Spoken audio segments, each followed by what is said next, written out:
Yeah.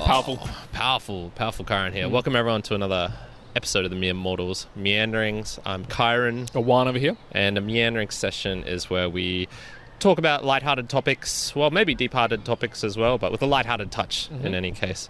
I'm just going to jump right into it, and I'm going to be talking about the most lighthearted thing that you can possibly imagine. It's our podcast. Nice. And yeah, it's going to be a little bit of a meta show, and basically there was a couple of things I wanted to just bring up in terms of podcasting 2.0 news, in terms of some changes coming to ours, kind of like, I wouldn't say the direction of the podcast, but definitely just some minor things that are worth noting.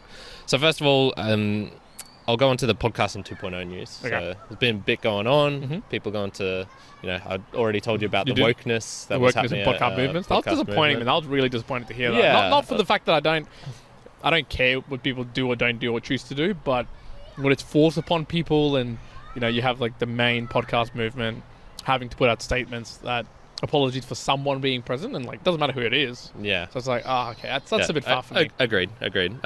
In any case, there was, we'll kind of skip that. Dave and Adam said they enjoyed going there. They met a bunch of other people who, Dave and Adam have known each other for a decade at least. They've only seen each other 3 times in person. Wow. That's nuts. It's just weird. Just a weird world we live in, internet friendships like that and whatnot.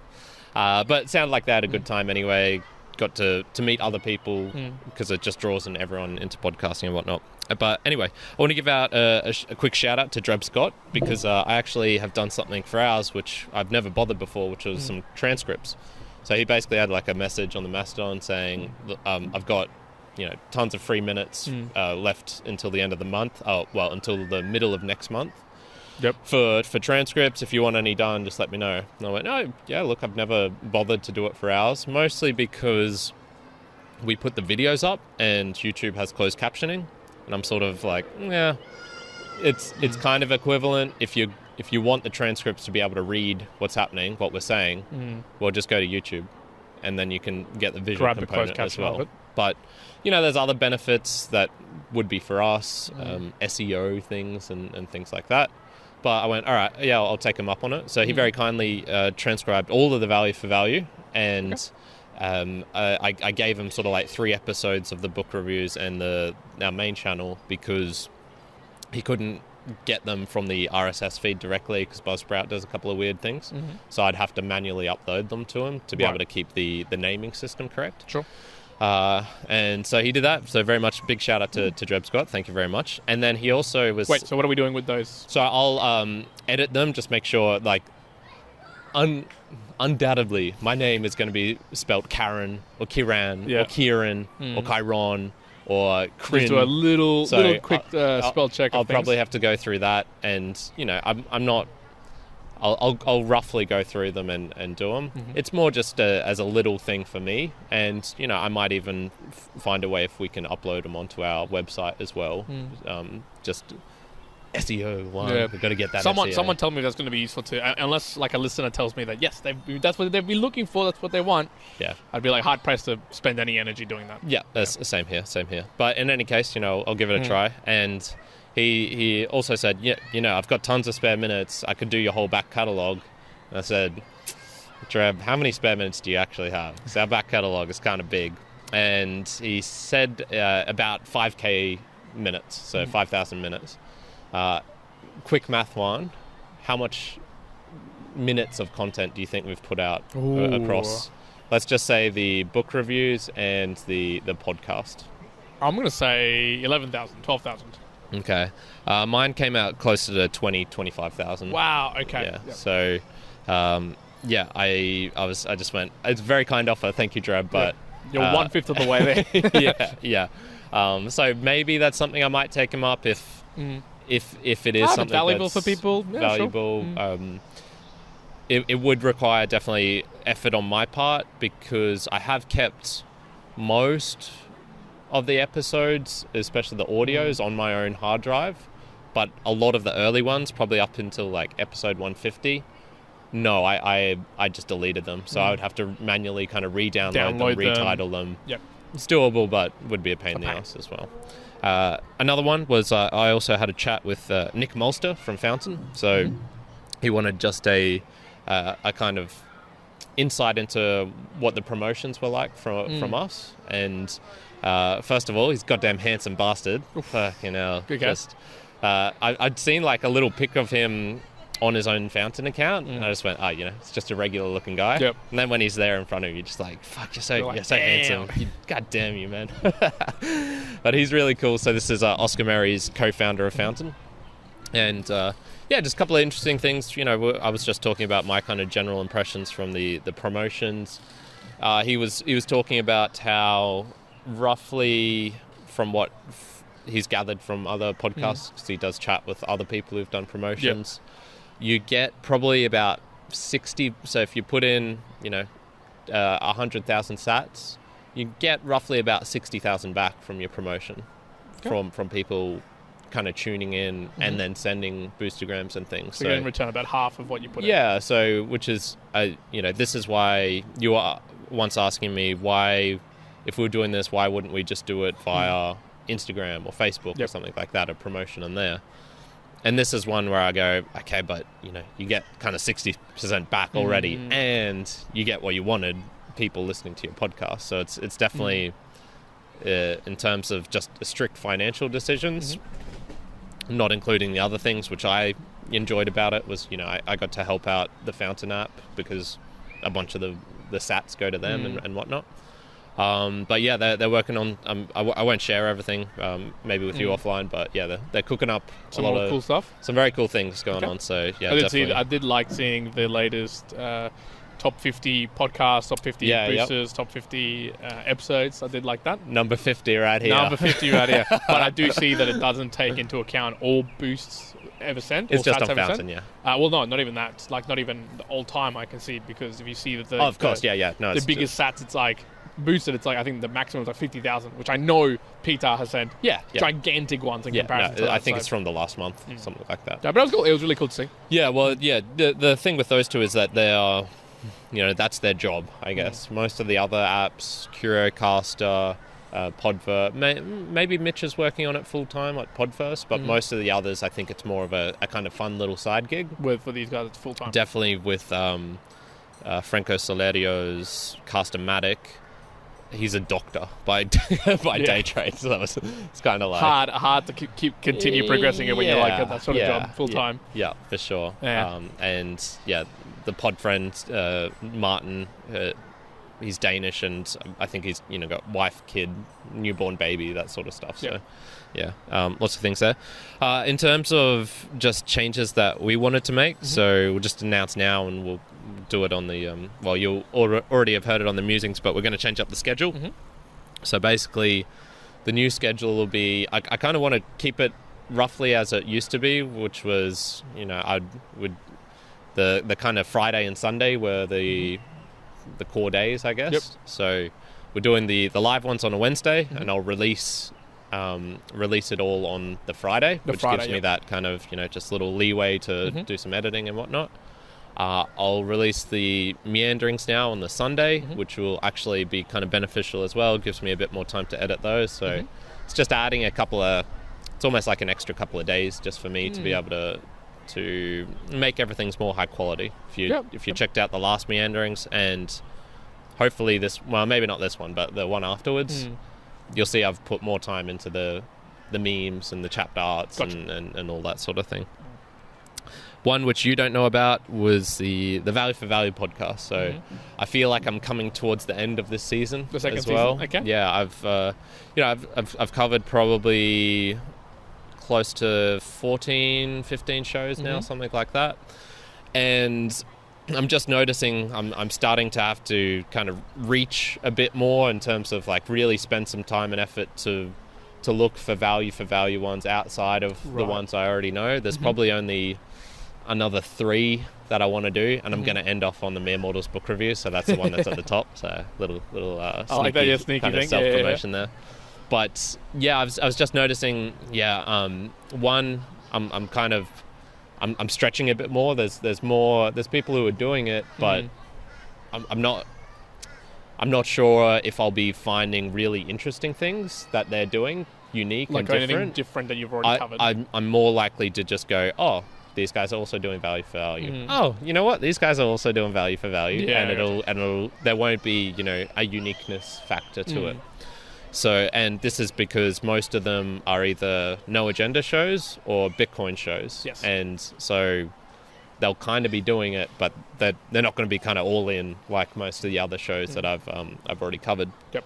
So, yeah, the other reason was I'm becoming a lot more. I found a couple of podcasts where I want to dedicate my time to listening, and there's a huge back catalogue. And what are some of those that you want to call out? Yeah. So the number one would be the Handstand Factory's Handstandcast. So this is just, you know, there's 100 episodes about the minutiae of handstands, which that'll be all up your alley. Totally up my alley. But you know, it every episode of those is like an hour long, so that's 100 hours or so. Like, you know, give or take maybe 20% of those you might not listen to it fully. Still 80 hours of re-listening or watching or whatnot. Yep. Another one is just kind of Emmet Lewis has so that's one of the guys from the Handstand Factory. He's more the kind of specialized mobility / flexibility coach.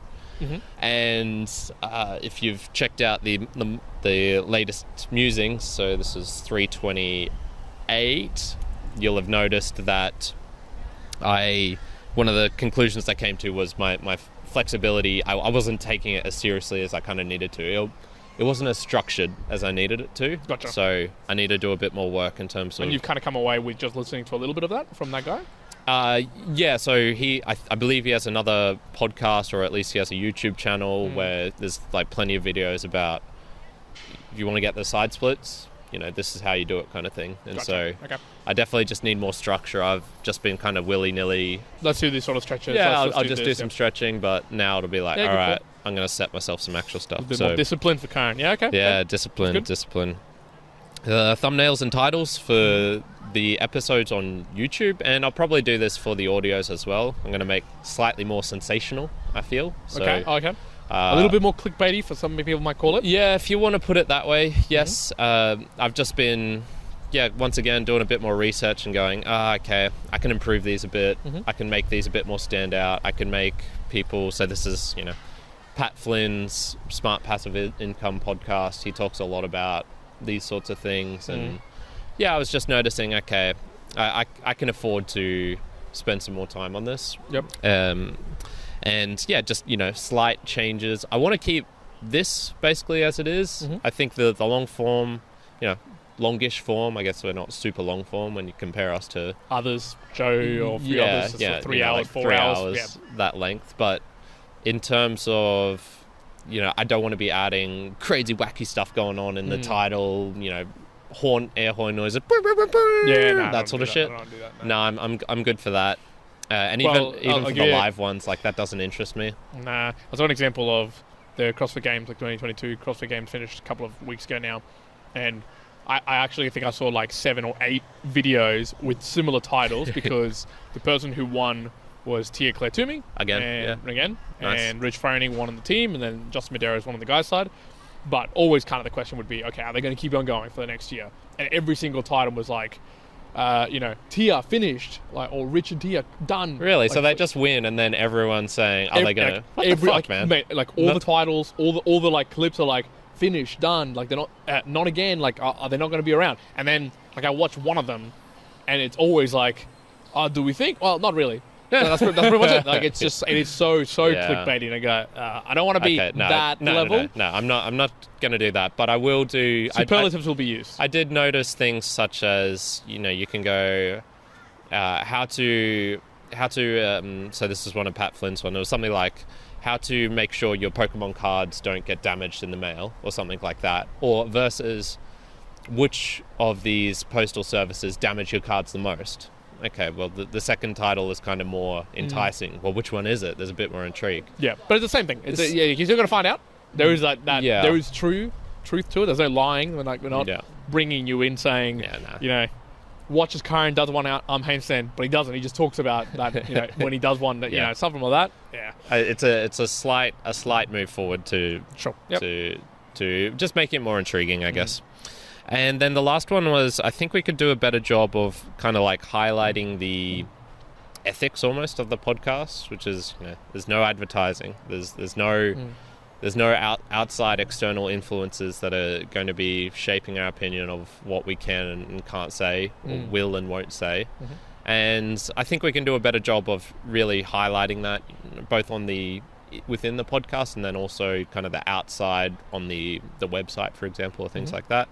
Really just kind of being, that's the main reason why I like the value for value model. So I want to showcase that. Why are you smiling? I was just imagining in my mind, it's like Karen trying to tell the folks at home that he's a Nazi fanatic.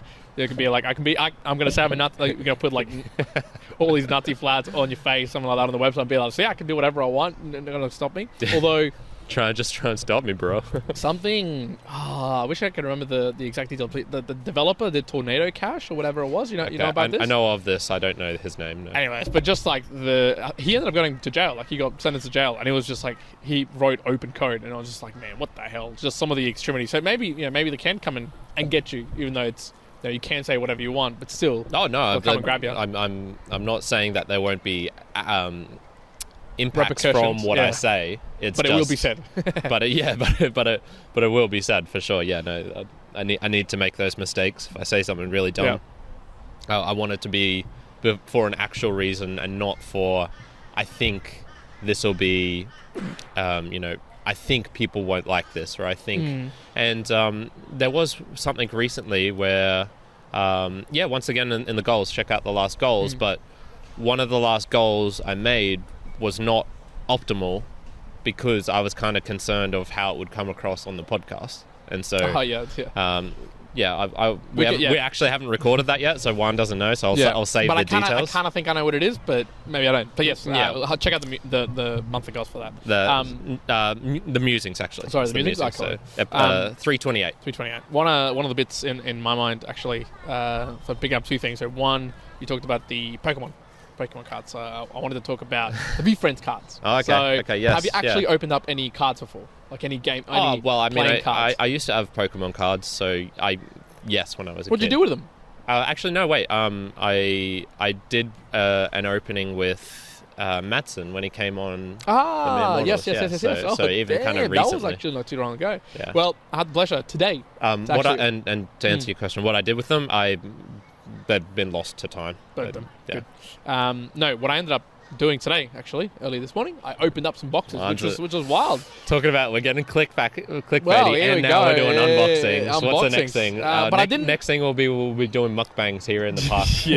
Well, I decided to, I was really thinking, do I want to video this? Should I take some pictures? Whatever. Yeah. And in the end, I went, no, I'm not going to video this. I just want to open it up myself just to see what it'd be like. I wasn't sure what would come out of it or anything.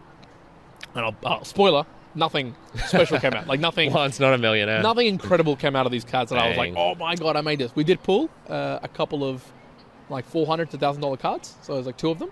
Okay. In VeeFriend land. Now, again, those prices are will people pay for them? Maybe not. Yeah. Some of them are selling for $100 to $200. Just like idea. Again, these are free cards, so I don't really care. But what I actually enjoyed that I'd never done before was that each box came, and I'll send you a couple of pictures so you can put it up there. But each box came with 13 packs, and within each pack there was 4 cards. And I actually went through the process of rather, you might generally just open up the card and tell it out. No, I went down the route of, get some scissors, cut the tops off, nicely pull them out. Did you go through them one by one? Just so kind you of have a pull them look out backwards and then you turn it over? Well, it doesn't really work with those backwards because it seemed to me like some of the rare ones, or very rare, were just in amongst everywhere. So even turning them upside down, and was not that those sort of style. But what I actually enjoyed, and I could see how a family would really enjoy these cards, or any cards, doesn't have to be VeeFriends, could be anything, was I got everyone involved. I had my partner, I had mum, I had my dad, all around. So we had 3 boxes, right? I got 2 more coming in the mail. Just what is this loser doing? And I had 3 boxes. Dude, they were getting into it. They were actually really enjoying it. So what I'd do is I'd cut 4 packs, give one to every single person, and we'd each open it up and go through. And then someone would get a rare and be like, oh, I've got a rare. Put it in a little sleeve, put it away. Yeah. And it ended up being a good little fun piece to just unbox them, I guess, or unpack them. Have you kept any unopened so that they'll be worth $50 billion? Well, I've got 2 still coming in the mail. Okay. So those, I'm unsure if I will unpack them or not, I guess. But in the end, because the actual cards are games to play, and I've got of the non-rare ones, let's say, I have like, well, I could probably calculate it exactly. If 13 times 4, let's say 60, I probably have about 160 like playing cards with it. So I could have like a good game with people with this sort of thing. So I think I'd play with probably with like family or something like that and actually play the game. The other ones, Gary Vee shouting at you, "You're smudging them!" Yeah, you know. No, well, I've seen him play with them. I've seen him like playing around with them. So, and I would want people to actually also play with them. And in fact, the rarer ones, even though people are selling them in the game, they're actually better to use because they can win you the game better in sort of way. So, in any case, I found it was enjoyable. It was actually really enjoyable. It made me go, okay, I can see how people can really, really into an unboxing or unpacking or unwrapping of XYZ, as well as how you might have a video out there on YouTube and it's like unboxing the Samsung S22. I've never been a person that's like, oh, why would that be cool to watch? Like it doesn't make sense to me. But now I do. Now I went, oh, okay, I can see how someone might, like even they themselves would just enjoy doing the unboxing and how other people would really enjoy watching that. So it did change my mind a little bit on that, which was cool. So would I recommend it to the Me Immortalized out there? Do it. I reckon if you've never done an unboxing before, try it. Of something. Of something. Yeah, I'd recommend it. It's actually quite fun. Yeah. So and get people together. I think doing it on your own would have been. I wouldn't have found it as fun, but I did it with family members and close people, and that was really enjoyable. So that was good fun. Okay, nice man, nice. Yeah. I've got more podcasting news. More. Damn. Okay. And this is not related to us, so it's not self-congratulatory or masturbatory or whatnot. So as I was creating my friends list, my international friends list, over this past week, I did a bit of crawling through Instagram because quite a few of the people I would say that could be international friends were, people that I'd maybe talked to or I'd made a connection with back in the past. And so for those who are wondering, and this kind of explains why I do the Value for Value podcast the way I do, was when we're very first starting off the podcast, so kind of not very first, after about 6 months, so when we moved into the place where we're at now, which incidentally is kind of the reason for the change up in the timing schedule. Juan's moving out. So the end of an era is over. And when we moved into there, that was when I went, okay, like I'm going to start taking the podcast a bit more seriously. We're actually got a studio, we're filming and whatnot. And I kind of wanted to involve myself somehow in a community or into just knowing more about podcasting, what other people are doing and whatnot. And so I'd go through Instagram, I'd find new podcasts, kind of add them, and then just go through them and try and listen to a bunch. So I'd probably listen to how many? I'd say at least 50. I think at least 50 different podcasts. Yep. And these would be varies of, young single women, older males, a group one, a single person talking. Pretty diverse. About every single topic you can imagine.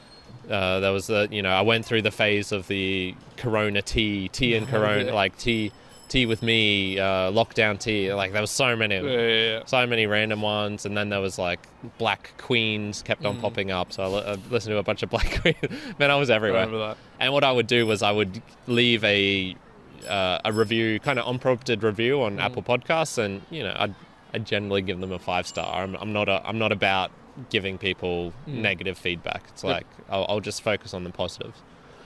And so I formed a kind of bunch of friendships there. Internet friendships. Some of them stuck around, like the family podcast. I still chat with them pretty regularly, semi-regularly. Katie from Two Girls One Podcast. Others, not so much. And any case, I was just scrolling through all our friends and, kind of scrolled down to the very bottom. And I was just starting to notice, like, man, what are these people doing? And so I'd just click on them as well just to see what they're up to. Yep. And I was just noticing, so a bunch of these podcasts started around the same time we did. Not many are left, man. Oh, really? Not many are left. There was, I would estimate maybe 30%. Was still going. At 30% had an episode released sometime in the last 3 months. All the rest had died. Wow. And what I actually noticed was there seemed to be a big drop-off in late 2021. And late 2021. Yeah. Do you think there's any reasons for that? Why? So they've been going for, let's just say, anywhere between 9 months to a year and a half, the bulk of these ones that I was looking at. The two things that I guess would drop in my mind would be that rough year part would go, okay, we're not really making any money at this point. Is it worth continuing? Is it like worth my time? And then they probably stop, or they give themselves an average of a year, and if it doesn't like grow like incredibly so, they might be like, okay, no, so maybe that. But if it's like 2021, I guess my other thought would be that maybe around that time COVID restrictions were coming off, and they didn't have as much time just to be able to do it from home, and maybe people were going back to an office, and so they had to also pull back from the time that they had available to it. Something like that. Bang on, man. That was the two things that I was predicting as well. COVID, obviously, just if you've got time to, you can now go outdoors, sort of thing, or travel, or see friends or get forced back into an office, or have to do real work again. Then perhaps they just lose time. And the other thing supporting your thoughts of perhaps lacking the motivation or the not getting the feedback was, I noticed a lot of them, their last Instagram post was like ages ago? It was ages ago, but it wasn't an announcement of we're stopping the podcast. It was just an announcement saying, latest episode is up. And so they just stopped altogether without like any sort of information or anything. Yeah, no goodbye, no thanks for tuning in and whatnot. Which people in general aren't rude like that. So I think basically, even if they had supporters or listeners, they weren't getting any sort of feedback, and so were then just going, well, I don't need to. Like, I don't feel any responsibility here to say, ciao, thanks so much for tuning in. These are my reasons for stopping. Giving people an opportunity to plead for them to keep going or anything like that. That was I don't know, man, it made me kind of sad, because I remember that feeling, and every now and then I still get it if I do something or put a lot of effort into an episode and and nothing kind of it's not like I need a massive amount of views or anything like that. And in fact, that's not what makes me feel good. It's on the driver. It's usually when, oh man, I didn't get much like boostagrams this week. I didn't, and not even caring about the money amount. It's just the interaction. Yeah, the latest V for V episode, I got one, and it was from Peter, and made me appreciate Peter all the much more. Yeah. But it was like, fuck, man, like was my last episode shit? Was it something I was doing? Definitely getting that kind of inner mentality focus, that introspective of it. Yeah. I guess the negative feelings which can contribute to someone going, man, this isn't worth it. Exactly. Like, why do this if I'm not getting any interaction? Which is true. It can be hard. But on the opposite side of the coin, it's the, I don't know. Obviously, Joe Rogan, he was obviously quite famous when he first began it. But a lot of early day podcasts, they would have gone years without real, interaction, or a lot of interaction, until just one day, like, boop, all of a sudden it popped, or something happened that it did make them, come up, or it was a gradual, scaling up over the years. So I often sometimes think if you're very first setting up a podcast, like we had that lady last time when we were here, sort of talking about the podcast, Mahara, in terms of bringing up the, starting a podcast. In my mind, if I was to think again, I'm going to start a new podcast, kind of like with Web3 type of deal, I'd be like, I want to do it at least a year. Like, at least have the capability and set it up so it's sustainable for a year, and then decide what to do. So I could see if some people decided after a year, they're like, okay, no, I don't want to do this anymore. Like, I did it, I tried it, obviously didn't hit the right type of the market, or I didn't enjoy it myself, or whatever it may be. Okay, you can pause it. So yeah, I could see that happening as well for people dropping off. But that actually makes me interested about, how there's always a stats of there's 4.5 million podcasts now, so 5 million podcasts now. I wonder how many active podcasts are I could out. tell you this. So so there's probably about 400,000 that are active, as in something was released in the last 30 days. Wow, so that's like 10% of podcasts. Yeah. Of that 400,000, if you take out radio shows that have just been converted into a podcast like and put out, iHeartRadio, if you take out sermons from Christian podcasts and things like that, if you take out kind of internal, podcasts within a company sort of thing, if you're just thinking of, I'm transmitting this so that it can go to a broad audience kind of thing, or it's kind of similar to ours, it's maybe 100,000, and then take out from that all of the ones that are in German, Swedish, Swahili, Spanish, that you're probably only looking at maybe 50,000. 50,000 kind of pretty incredible, actually. active podcasts that are it's in English. It's not a very common. It's not a huge market. There's not that many people doing it. That's interesting to know, actually. I wouldn't have realised that. And if you think about it, how many people have you met in real life who are podcasters? We've met We've met some, but that's a few. That's also because we're kind of searching out them as well. Exactly. In terms of the general population, it's got to be what?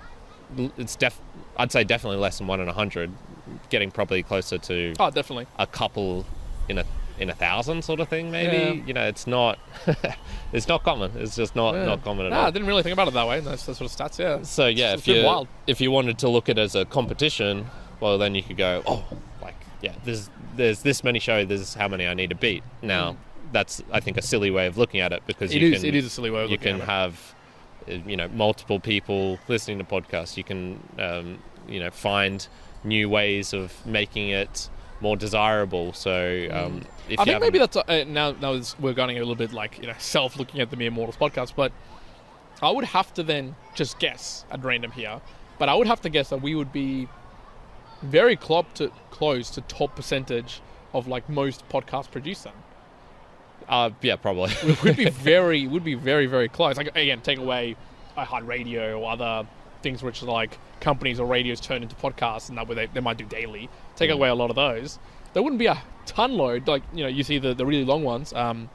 Obviously Joe Rogan's, and I'm trying to think of a couple of other ones which are in the thousands. Tim Ferriss is probably up there. Tim Ferriss is 600 and something. Is it? Yeah. Okay. Yeah, so some of them are getting around that. Now, obviously, we're not in the thousands, but we're in the hundreds, and I don't think there's many podcasts out there that have survived the hundreds type of length. So yeah, for sure. There you go, pat on the back for the Mere Mortals, folks. Yeah, that's what we're saying. Definitely a little bit self-masturbatory there. Yeah, but that's right. No, that's some good stats there. Yeah, so I just as I was going through, I just went, wow, yeah, there's a big drop off, hey, and it's a tough nut to crack if you really want to. And I wouldn't call ourselves that successful in terms of. And the other thing I wanted to mention was, you can have people who have episode, something that's getting 10,000 downloads per day.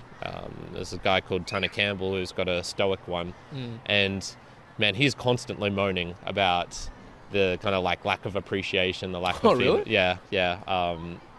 What? He's had some. He's not a fan of the value for value model. Okay. And he got into a Twitter argument with Dave Jones on Podcast Index. And what was his take as to why? I think his general thing was, look, I've got a big podcast. I tried the value for value model, and I got a pittance of in comparison response to what I was back. getting from Well, others. not even comparison.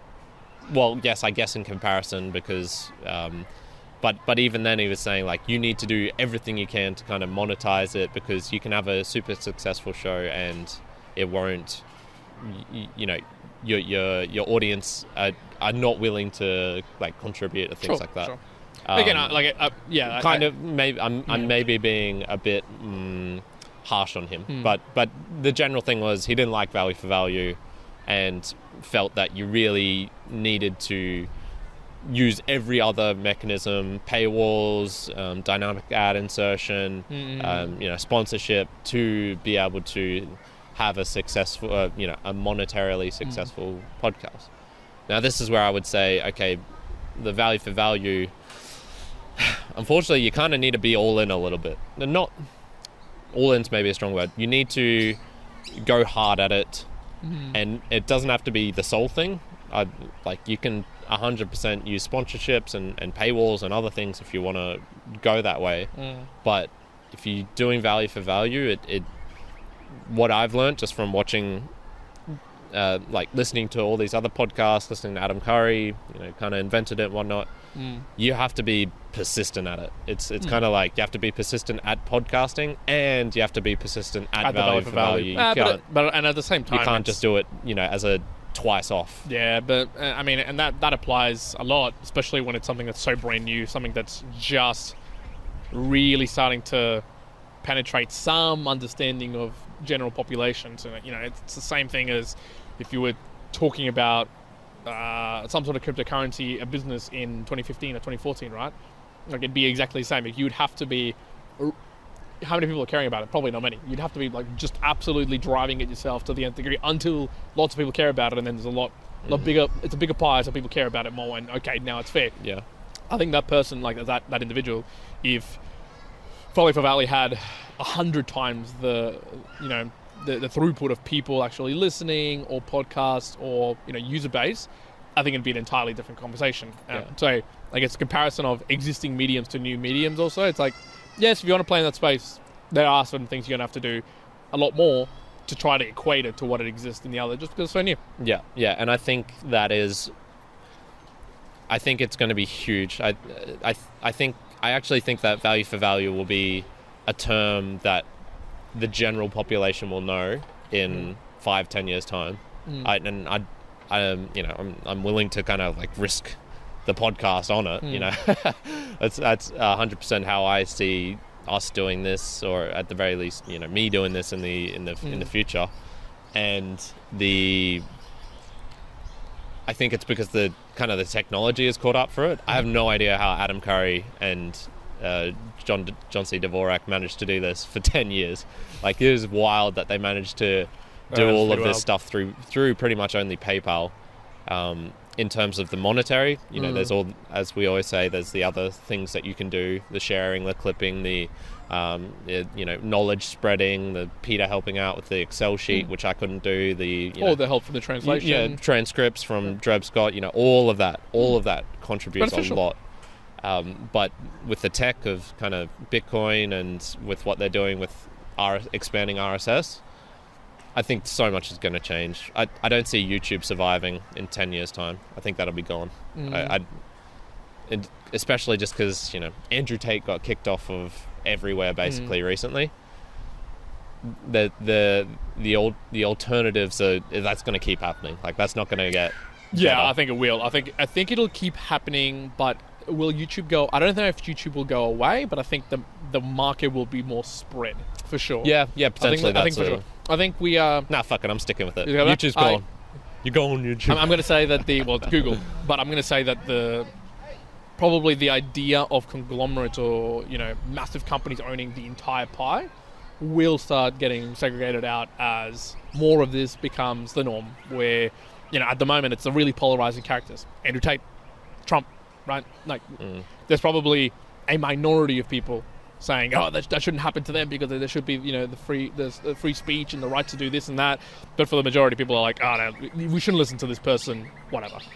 However, as it starts pushing to maybe more polarizing views, more extreme views, even just conversations about a certain thing and people starting to get worried about it. I have had to do mandatory training about they, them, and zers and how to call pronouns people. I did think you were a little bit woke one. now what happens when conversations like that start become mandated?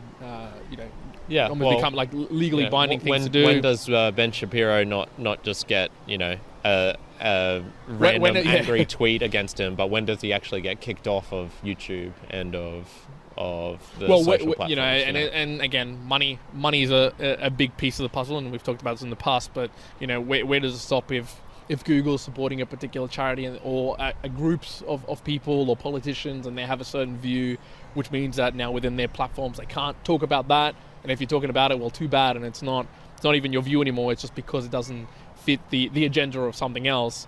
And I think that's, at least for me, I see it as the value for value. Yes, it's got technology that enables it, but it's the idea of it's decentralized to the individuals to provide value. Like, if it is valuable to whatever it is that's consuming it, then you provide value back. and you're not at the behest of a company telling you what is valuable, i.e. if you get this many ad impressions, then we're going to give you this much money that we take in return, but only if it's the content that we want you to play. No, it's like, and if it fits the algorithm, right? Because a lot of the times is, a lot of the money being made on YouTube is pranksters or videos like Mr. Beast. Now, like, I have nothing against Mr. Beast, but he's obviously creates videos that the algorithm or YouTube and Google as a parent company picks up because it gets a lot of views. Now, well, I think in particular it keeps people on the platform. It keeps people on. Now, what the if main thing they all want. of a sudden, Mr. Beast or somebody else creates a piece about, whatever have you, that for some reason the Google parent, like the parent company or the company has, no, we can't have you do I put this. 10,000 Nazis in a pool. What happened next? Yeah, like I injected everyone with COVID-19 except there wasn't. It was malaria. Let's see what happens. Like, something like this, they're going to kick them off, and then what, right? Like, now I'm not saying that's a good thing, but it's a thing that's going to be challenged. And we're talking in extremes, but I see it rightly so that in 10 to 15 years, I think the extremes are going to become the normal, and now it's going to be new extremes. And platforms like this, or the ability to have your own spot in the world to talk about what you want to do, again, with some limitations. Like, I'm not going to say you should be telling people how to create bombs. Like, okay, there's probably some limitations to exist. In fact, listen to the creator of, what's that? Do you know the software or the product that people are like writing on, like it's like newsletters, but it's like decentralized as well? Do you know what I'm talking about? Substack? That's the one, Substack. Yeah, so Substack, even Substack, they do have rules and limitations, and I know the owner was speaking to, the code creator was speaking with Joe Rogan about this, that they do have rules. Like, you can't say certain things, and you can't, like, put forward violence and things like that. So there's still going to be some limitations. Child porn is never going to be accepted. Exactly. So there's going to be things that should absolutely not be allowed. But, and again, Substack's doing really well and doing really well for people. And it's not for everybody, but it's taking some percentage away from the general news consumers. So, again, what I say is I do see YouTube and a few others still existing, but in reduced models or in reduced user bases with people starting to move away. And probably ultimately either buying them out, doing and trying to conglomerate again, or going down the path of also decentralizing themselves or something to that effect. Yeah. In any case, I see that being a way that people move forward in a value for value way into the future. Yeah, well, I very much doubt they will go the decentralize themselves. I also doubt that, yeah. And the two, I think, I don't know for certain, but I would imagine that the way they are built now, because they are big things, it's almost too hard for them to change. When you're a small company or you're a small product, sure, you can change really quickly. When you're already built in, so for anybody who works in tech or has ever worked in banks, you would know that a lot of banking systems, hell, they could be a lot better, but they're built on 1960s, 1950s, 1940s, type of technology, and it's hella hard to get off that, right? All your records and your systems are built on mainframe databases or something else, and they use intermediary levels just to try to get off them. Now, you could get off them, but man, the amount of money it takes is going to be billions of dollars, if not more. So again, but these small companies like a Fountain, well, they can pivot really quickly because they're not to the behest of shareholders, or they don't have a huge amount of people. So yeah, even if they try to change, they might just be too slow to catch up with the market. For sure. So very good, man. Good. That's all I had. Yeah, I think that's all I had as well. I think we'll wrap it up there. So we're talking a lot about Value for Value, but again, Karen, how can the folks at home, the mere mortalites, support us? Yeah, the one for this week that I'd recommend is the Value for Value kind of outside of the boostagramming. So, Dreb did something amazingly cool for us. Did some transcripts, which I was too lazy / didn't think it would be worthwhile, but because he had all his systems set up, it only took me 2 minutes to upload them, 2 minutes to download the transcripts. Bam, I've got all this stuff available. So if you're looking at things like that we're doing and think, their podcast could be better in this way, they're not doing this thing. If you want us to go live with the live thing, you got to let us know, because my reason for not doing that at the moment is it would be a real pain in the ass for me to get that kind of set up for us. It's doable, but goddamn, the effort for me to do that will be like extraordinary. But it would be doable. It would be doable, and I would do it if we got people saying, "Hey, I really want you to do that," and etc. So, now we always do say if you want to provide the value for that through a boostagram message and get our attention like right in the forefront, 100% do that. But also you can send us, a message on Discord. Moritz joined the Discord from Get Alby recently. I had a chat with him as well. And, there's Instagram, there's Facebook. You can contact email. You can contact us. YouTube comments. Bloody hell, you can contact us anywhere. And Lots of ways. And we do mostly see it. Correct. So, yeah. Good. That's my recommendation for this week. Good stuff. All right. Hope you enjoyed the Meanderings, folks. Me and Mortalites for now. That's it. One out. Karen out. Good. Boo-hoo-hoo-hoo.